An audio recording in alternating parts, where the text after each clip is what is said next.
Hi there, and welcome to another episode of the Silver Screen Show, the very first one of 2017. Happy New Year, guys. Happy New Year. It's been a while since the last episode, hasn't it? I it's disappeared one episode, then you guys... Oh, this is the... Okay, so you missed 2 episodes. Yes, I did. Yeah. Yes, I'm back back for the new year. So, a long gap feels weird. Yes, it has. I know. I miss this show. You guys have a nice holiday? You had a nice time off during the holidays? Oh yeah, definitely. Lots of movie watching. Yes. Man, some movies came out this time. And I watched these films, I mean the ones we're about to review, so long back that today I was finding it difficult to remember the plot. I was like, okay. Yeah, it's been a while. We had a lot of films, so let's crack on. Yeah. So first review we got is probably the biggest film of 2016, coming out at the end of 2016. For you guys. For us guys. Well, it's any you are. Certainly for Disney. Rogue One, a Star Wars story. So what's there to say about this? It's a spin-off from the Star Wars universe. And then this is a film that takes place before the original films. It's like episode 3.5. So it's in between third and fourth film. Yes. A bit more closer to the fourth. A bit closer to the fourth. In fact, it follows straight to the fourth because it talks about the story of how they got the blueprint of the Death Star. Yeah, I know. So a quick summary of the film. It's about a group of rebels who try to infiltrate the infiltrate the, what are they called? Imperial base. Imperial base to retrieve the blueprints for the Death Star. So let's go to the... Yeah, I think go for the fan first. The Star Wars fan. Well, yeah, I mean, I'm not a fan per se, but I just love films which are well done. And this was definitely one of the well done films. In fact, I'd go so far as to say that this was the best film since the first trilogy came out. So yeah, I was going to say, not the second trilogy. Yeah, no. After the first trilogy, I mean, anything is better than the second trilogy. So that's let's not go to that. We could go something. for another hour. We've just exactly. That would be whole show talking about how bad those films were. So, points that you liked. What stood out for you? I thought the story was quite simple and easy to follow, and that's a plus point instead of a bad thing. Especially in a fantasy sci-fi kind of setting, where you can get kind of clogged down with all the detail. In fact, a lot of the times, these kind of films will be modeled by the animation and the graphics work, and it'll be difficult to follow the story. But this one kept very straight at the storyline, and everything that happened in the film converged to that final moment when the battle happens in the Imperial base. That's one of my positives. A wonderful story. Like, it came together, and it's changed from the usual Star Wars stuff. It's a lot more darker, a lot more mature.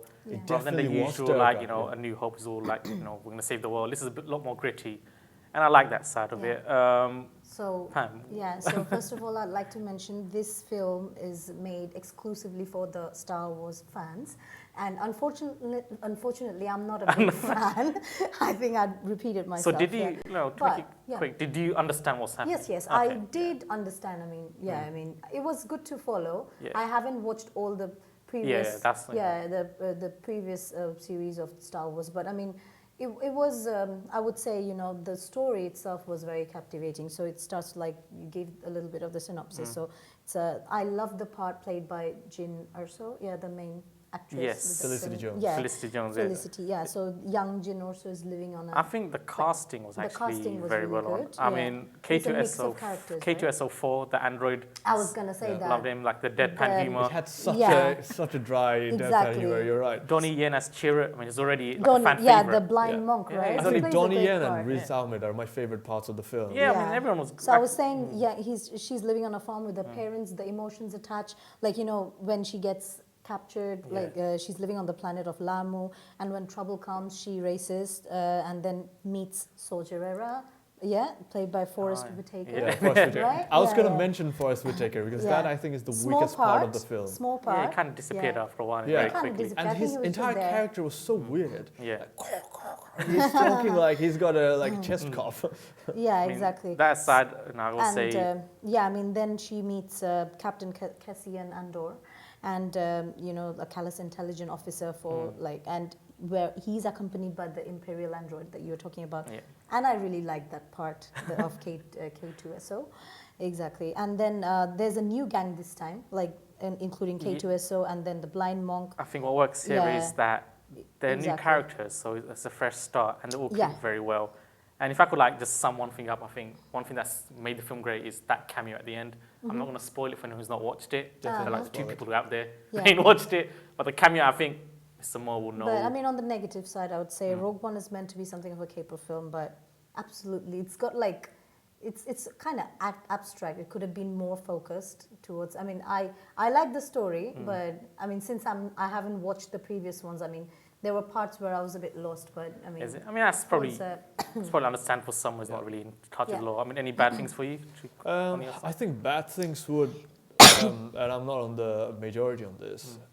I didn't like June Erso's portrayal, and I thought she was quite a forgettable character and could have been played by anyone. She didn't have any noticeable character traits that meant that Felicity Jones was the only person who had to play it. Like, if you imagine Iron Man, only Robert Downey Jr. can play Iron Man. Yeah, I know what you mean. It's not very synonymous with and you cannot imagine anyone else. But Felicity Jones's character could have been played by anyone.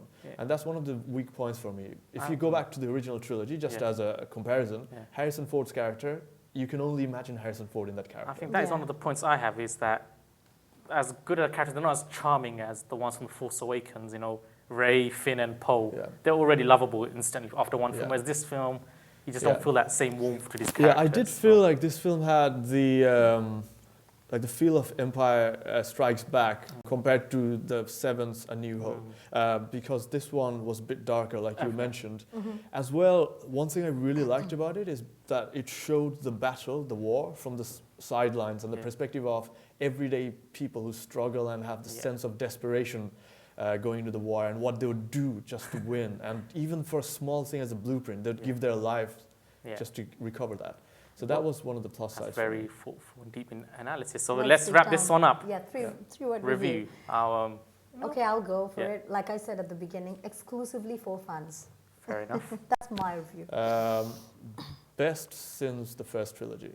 Fair enough. Mine is Rogue One Delivers, which I think it did. That's pretty good. Well, for me personally, anyway. So, personal opinion. Moving on, Moana came out in December, so we'll quickly blast through this one. This is the latest Disney animation, and it's about a. She's not really a princess. She's more of like the chief's daughter. Never call her princess. In fact, she doesn't like it. Daughter of the chief. Daughter of the chief. Who sets out on an adventure to go save the world. So.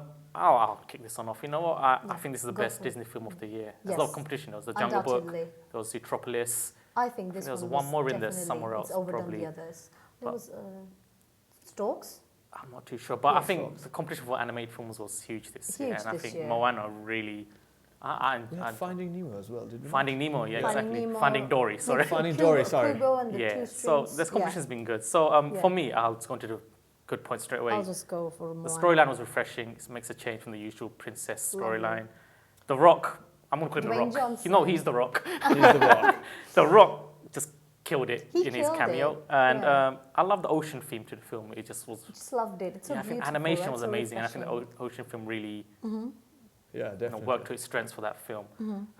Anything else to add? Yeah, Pam, so I mean, I'm a Disney fan, so I would like to say that Disney's Moana has come as a fresh breath of air to end the year 2016. It was the perfect tribute to Disney films. Yeah, definitely. Throughout the year. In fact, to all animated films, like you said. And at the end, I mean, I wouldn't disagree with what you just said, but I think this film is a bit too formulaic for me. So if you looked at the film in isolation compared to any other films that Disney had made, it would be a fantastic film. But as we know, all films are built on previous films' failures and successes. And with that in mind, if I have the whole array of Disney's successes and other films, this film is almost like a perfection of everything that Disney did in other films.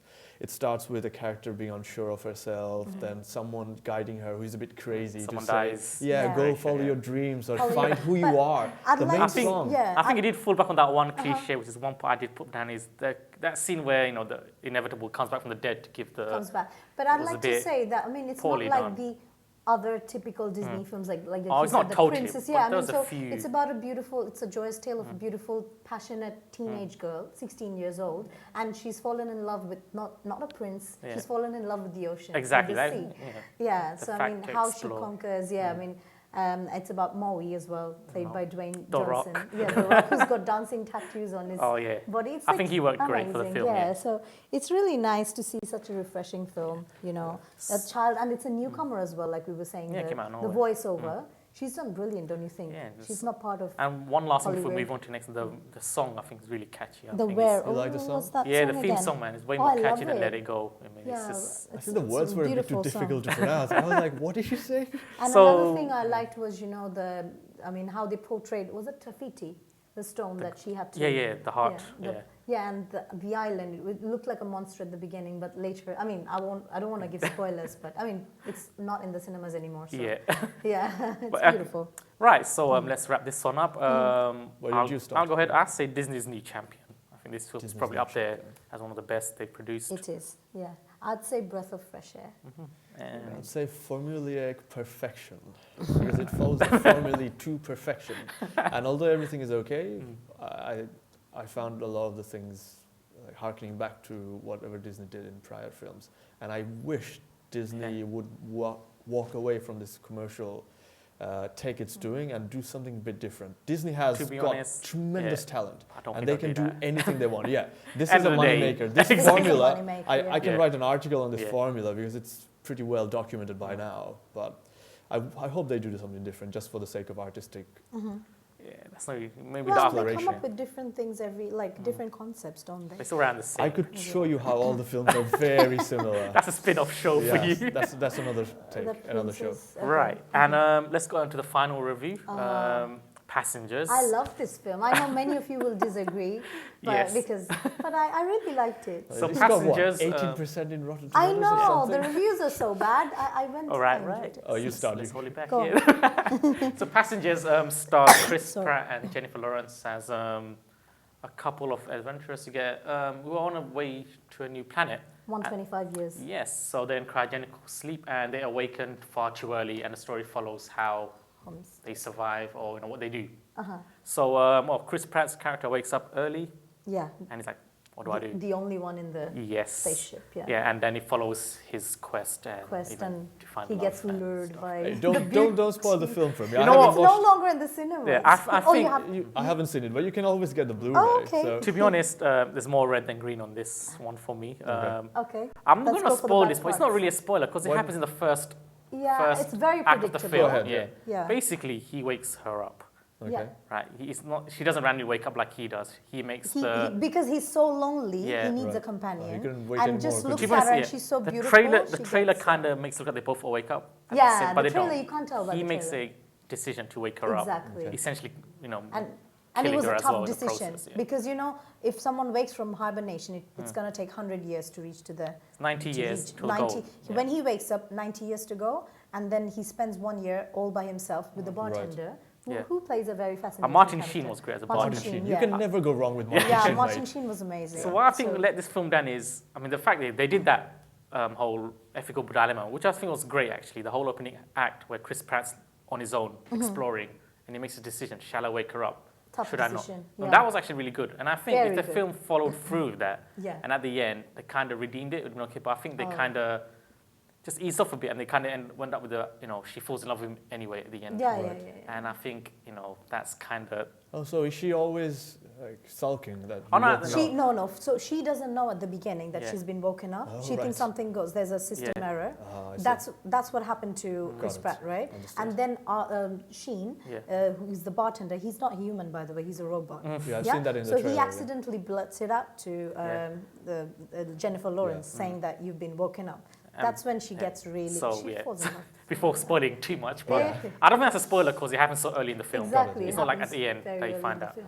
But Chris Pratt always feels guilty about it. Got it. Yeah. So I think make this review summing up quickly. For Uh-huh. me, the bad points I got a lot, but the good points, I think the presentation of the film was great. It's very well done. It's How are very the two polished. of them? Yeah, they Because work they are the attraction They- of the film. No one basically, cares yeah. about what happens as long exactly. as I think those two work perfectly together. chemistry good. Chemistry is Chemistry great. was I think amazing. that sort of saves them as the front two, the leading Yeah. duo. Right. Yeah. Without them, the film would be nowhere Did you near know that as. the character, they needed an officer to get inside the main room, where the control room, because something goes wrong in the ship, so they have to fix it, and they're passengers, so they're not allowed. What's that? Lawrence Fishburne. Yeah, Lawrence. Morpheus. Yeah. Morpheus himself. Yeah, so I felt that his character was just there to put him in. Oh yeah, it's a in quick the movie. paycheck. He came in for 5 minutes and 5 disappeared minutes again. and then he Is that it? dies. Yeah, so Okay. that wasn't a very sparkling. You don't actually point. die in the Matrix, by the way. So I think the first half was really well done. The whole exploration, I'm lonely, how do I survive? The second half, they could have gone somewhere really great with it. Yeah, but they didn't commit to it. Right. They committed to this, but they didn't.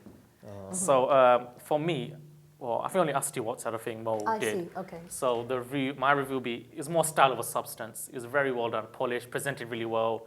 Pratt and Lawrence, they sell it, but the film itself isn't really all that. Yeah, so like I said, I love the chemistry, all of them. I mean, both of them look, but one thing that disturbed me was like, why would you just fall for a beauty of a girl and then wake her up, kind of ruin her life? Because that's what he did. I think we can think of many reasons. I find it difficult. But that's what I'm saying, though. They had the chance to do this really well with the whole ethical dilemma of it all. But at the end of the day, they didn't really pull through with it, which is a bit. And then they fall in love. She's got a big grudge against him, but then again, she knows that he was lonely. I mean, he tries to explain it to her. Then she's like, and sure, he was the only man. He was the only. So I mean, both of them. I don't think it would have worked as well if it was like someone like Seth Rogen who woke her up here, right? Because it's Chris Pratt, you know. It's okay. So it's a fair point. That's a good one. It's a fair point, man. I think she'd be really mad if that happened. Chris Pratt woke her up. Oh yeah. Yeah. Last man, not too bad. Yeah. So I mean, how they made a life. So before we move on to the second half, just. I think Mo wants to give the 3-word review? Yes, okay, I have time for me to give. Yeah. So I would say, I mean, it's not got very good reviews and everything, but it was surprisingly entertaining and fascinating. That's my review.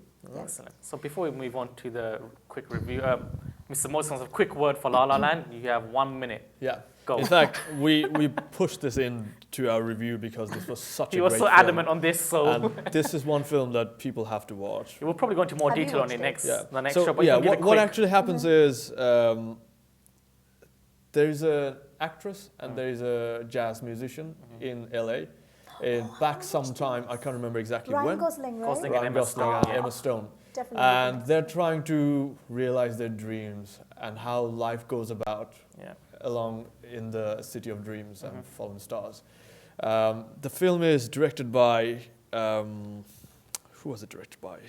Don't worry about that. Yeah. Damien Chazelle. No, it's quite important because that guy is one of the best directors. Is it a young directors coming comedy? It is a romantic comedy. Which is exactly which is what romantic comedy is not the kind of film it's not your forte. Typically watch. Yeah, that's what I'm saying. But this is amazing. This is probably one of the best romantic comedies I've ever seen. Is it like Notebook?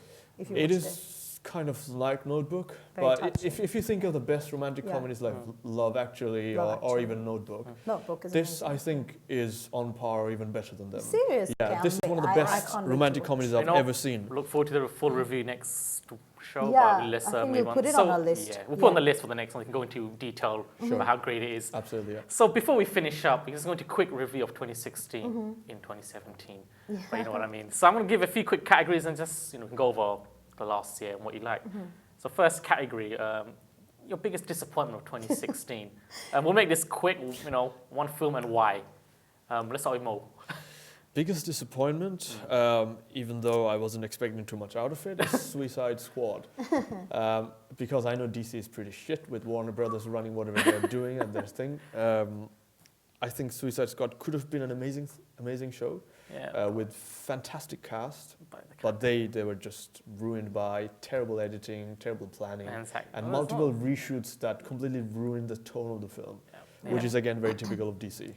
So my disappointment is going to disappoint you guys because I'm going to say it is Star Wars or Star Trek. That sequel. Star Wars, which one? Like Rogue One. Not Rogue One. There was one we watched before, isn't it? Star Trek Beyond? Yeah, I mean, one of them we reviewed before. So basically, I'm not a Star Wars or Star Trek fan, so I'm being biased. Anything with the word stars is not. Okay. Yeah, opinion, biased. We'll leave it at that before I just rage on. Next one. My disappointment was 999. I mean, it's a film that came out early in the year. It had a stellar cast. Aaron Paul, Woody Harrelson, Gal Gadot, Kate Winslet, Anthony Mackie. It should have got a lot going She went all Ejiofor, Casey Affleck. Yes. The talent there was amazing, but the film just did not deliver. And for me, that was just the biggest disappointment. Right, this is an easy question, the worst film of 2016. I'll start this one off, The Forest. So does it have to be filmed? Because I kind of generalized my answers. Fair enough. Okay, fine. So for me, The Forest was the worst horror film I've seen. Year full of great horror films. Worst horror film you've seen? Yeah, it's just so bad. It was just, I only watched it because I had the unlimited pass. I needed to watch a film. I watched it and I just didn't. was cliched, his story was weak, it was just garbage. Okay. My worst. Oh, okay. Mo, If I start, my worst would be Batman versus Superman. Oh yeah. Okay, yeah, we could probably go on for years on that one, but we pretty much. We definitely can. Yeah, and everyone knows why it's terrible. Fair enough. We'll leave it at that. So, like I said, I'm not mentioning a specific film. So I would say worst of 2016 were like the genre. I would say the comedies. So the comedies that came out this year. Interesting choice. I don't think there's anything only stellar. Only few stood out. Like, we enjoyed The Nice Guys, we reviewed that. Then Bad Neighbors 2. And then there was another one. Nice Guys was really good. That wasn't really a comedy though, was it? No, I said it's good. Yeah. Only a few were good. And the most of them, like, they weren't. Because I enjoy comedies. And this year I didn't get to watch Nothing really stood out for you. Nothing really stood out other than those. Yeah, Nice Guys, Bad Neighbors 2. Fair enough. What surprised you in 2016? What came out of nowhere? Like, whoa, where did that come from? Should I? Yeah, okay, so again, the horror films. Conjuring 2, even Ouija surprised me. Ouija was amazing, actually. I mean, Ouija was meant Lights to be Out, bad. Don't Breathe, Green Room. It's a fantastic year for So the horror films, I mean, they were pretty good. I can do an article just on exactly. the horror films itself. Exactly. Yes. Yeah. Mo. Apart from horror films, I would have said the same as well. Green Room, very good film. Don't Breathe, amazingly done film. Don't Breathe. But I would say the other that surprised me as well was Zootropolis. I thought it would just be another typical animated film, but that was animated film with animals. That film like was humans. deep. You went into like racial prejudice, stereotyping, and all that. I mean, that's what I really liked about the film. Yeah. Because it took a different stance than the typical films do. For me, there's quite a few films that caught me out. I like Ip Man 3. I mean, that's more of a personal choice. Like Ip Man 2 wasn't really a great film, but Ip Man 3. I mean, it was an emotional level. As good as 1. No, it's not good as 1, but on an emotional level, number 3 stands out a lot, and it really just stood out for me. And I think Donnie Yen has mastered that role. That is him now. And I think that film really hit me. And Money Monster, which is a film that came out in the year, had George Clooney and starring as That was a good film as well. Yeah, the stock advisor guy, and the deal goes wrong, and someone comes in and blames him for losing money, and it was a really well done film. I think Julia Roberts and George Clooney worked great in that film. But I haven't watched and it. I think it's just a film. I watched that video on the plane and I thought, I'm going to watch this again. Because I enjoyed it so much. It didn't really get much coverage. It wasn't a massive hype film. It was just a film I watched and I really enjoyed it more than I was expecting. And probably the final one before we wrap this all up, best film of 2016. Why did you start? Obviously I have to give it to Civil War. I mean, I'm a massive Marvel fan. All right, okay. But, I mean, that aside, that's probably the standout winner for me. But I'd just like to throw in one more, I think, Arrivals. Honestly, that was a great film. I mean, Civil War stands out to me on like a fanboy level. Yeah. Like, as a fan, I love Civil War. Would you choose Civil War or Doctor Strange as number 1? Nah, Civil War. Civil War. The hype for that, the trailers, all the, Okay. But I think, that the fanboy aside, I think Arrivals is a great film. I was not expecting such a deep film, and I think what it tackled, it wasn't a usual alien film. It wasn't about, I'm going to shoot at the sky. Yeah. It's about language. And the aliens weren't actually evil. Exactly, which is great. So Civil War first, I think Arrivals close second for me. Pam. Okay, so as we've got so many good animated films this year, so there's, I love Moana. That was amazing. Brilliant storyline. We've got Dwayne Johnson, big shot film. And then there's The Girl on the Train, which I personally really like because I love suspense thrillers and drama. So that was and you have to actually, Emily really Blunt think. was Emily great Blunt in that role, was great, actually, such great acting, and it's like you have to think a lot. You can't predict, so it's a very good film. And among the horror films, I've picked like three different genres.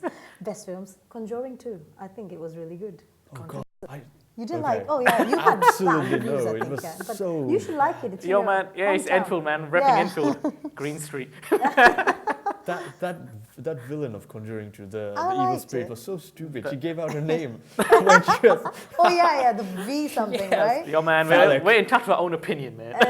Just entitled to their own opinion. Wrap it all up. I would say best films, definitely one of the best would be Arrival. It's one of the films that you have to watch just to admire the cinematography and auditory experience that it gives. And I think it's a film you have to watch more than once to fully appreciate the depth of it. Yes, and there's so much going for it. Even though some people may not like the plot twist in the end, it still had such amazing visual and, like you're saying, auditory. Yeah, I think it was just experience tour de force. Gilles Villeneuve, I think his name is. What, sorry? Dennis Villeneuve, sorry, the director. Oh yeah. Gilles is an F1 driver. But I think he's done really well. Knows how to direct. I mean, Sicario, he was another film. Exactly. Great. So I think he's on the upward trajectory. Definitely is. Apart from that, I thought 10 Cloverfield Lane was also one of the best. Yeah. I really enjoyed it. About that. John Goodman. I'm a sucker for alien films to begin with, any sci-fi films, and that film had a great twist. I think what worked well in this was the tension. The tension, yes.